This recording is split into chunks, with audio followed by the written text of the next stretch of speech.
समाज में हम संगठित समूहों में रहते हैं, जहां विश्वास प्रणाली की मौजूदगी बनी रहेगी। क्या ऐसा है तो टकरावों की मौजूदगी जारी रहेगी? आप कह रहे हैं कि वे विश्वास करते रहेंगे?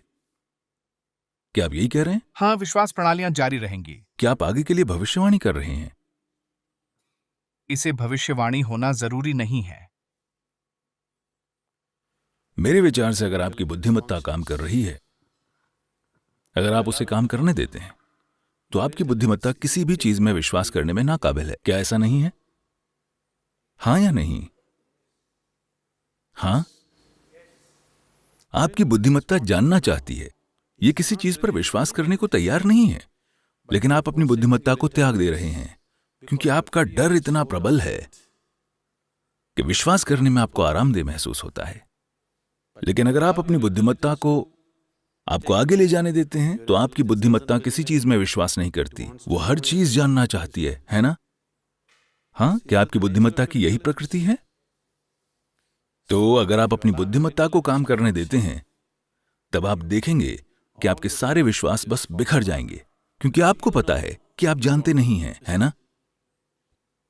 लेकिन इसे स्वीकार करने में आपको बहुत दबाव लेना होता है। लेकिन असल में आपको पता है कि आप नहीं जानते, है ना? क्या आप जानते हैं? हाँ, फिर समस्या क्या है? आपको किसी के आगे स्वीकार नहीं करना है। क्या आप कम से कम अपने आप से स्वीकार नहीं कर सकते कि मैं नहीं जानता? अगर आप नहीं जानते, तो क्या आप यह देखते हैं कि आपको अपनी बुद्धिमत्ता इस्तेमाल करनी होगी? क्या आप ये समझते हैं? देखिए, मान लीजिए कि घना अंधेरा है, आपको नहीं पता कि जमीन कैसी है। क्या आप देखते हैं कि आप अपने हर कदम में कितने सतर्क बन जाएंगे? ये ऐसा ही है, जब आप नहीं जानते तो हर चीज चमकदार बन जाती है। वो बस खोज रहा है। आपकी बुद्धिमत्ता पूरी तीव्र हो जाती है और खोजती है। जब आप मान लेते हैं मैं जानता हूं, तो हर चीज धीमी पड़ जाती है और आप अपने मूर्खतापूर्ण जीवन को जारी रखते हैं।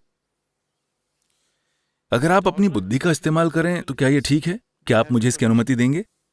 क्या यह आपके लिए ठीक है कि आप अपनी बुद्धि का इस्तेमाल करें, या यह भगवान के खिलाफ है? यह ठीक है।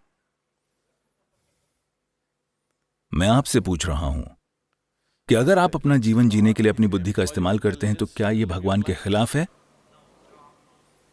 अगर भगवान बुद्धि के खिलाफ होता, तो उसने इसे बनाया ही नहीं होता। अगर भगवान आपके बुद्धि से काम करने के खिलाफ होता, तो ये आपको दी ही नहीं गई होती, है ना? तो अगर आप अपनी बुद्धि का इस्तेमाल करते हैं, तो आप देखेंगे कि आपकी बुद्धि किसी चीज पर विश्वास करने को तैयार नहीं है। यह सिर्फ आपके अंदर का डर है। आप कभी भी यह विश्वास मत कीजिए कि यह भक्ति है।